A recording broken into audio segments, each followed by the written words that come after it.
My name is Clarissa Sherman, and I chose Chapter 13, Learning Objection, to discuss the difference between a symmetric and asymmetrical bilateral transfer. So it's important to know that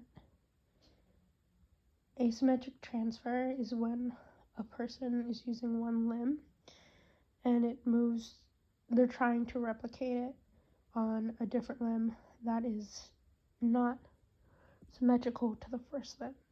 So, i.e., an example would be you're using your right arm in a skill, and then when you're doing asymmetric, you'll use your left leg to perform the skill. And symmetric transfer is when, let's say you're doing a skill on your right arm, and then you repeat the skill on your left arm. Asymmetric transfer requires greater transfer, greater power, more effort essentially, when it goes from one limb to another. Whereas the symmetric doesn't require an expedited amount of transfer. It requires a similar amount of transfer when switching from symmetric limbs.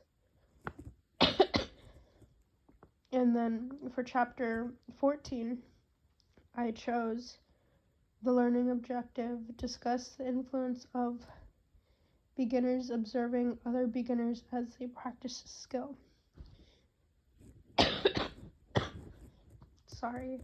So it's important to know that when beginners are learning a skill, it can be beneficial to observe other beginners because they can essentially see what different movements or what things that they did that have worked and were successful versus which things that weren't. So if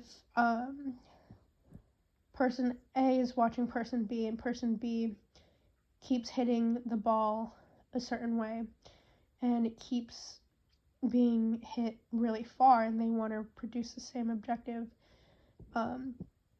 person B will do the same thing that person A was doing. Or if they don't like what the results the person is producing, then they can do different small movements to kind of change the outcome of the skill. So they can see basically what is successful in the different strategies that are being used. And they can also actively engage with others in thinking like, okay, well, let's assess how this outcome was given and like how can we fix it to produce a better outcome.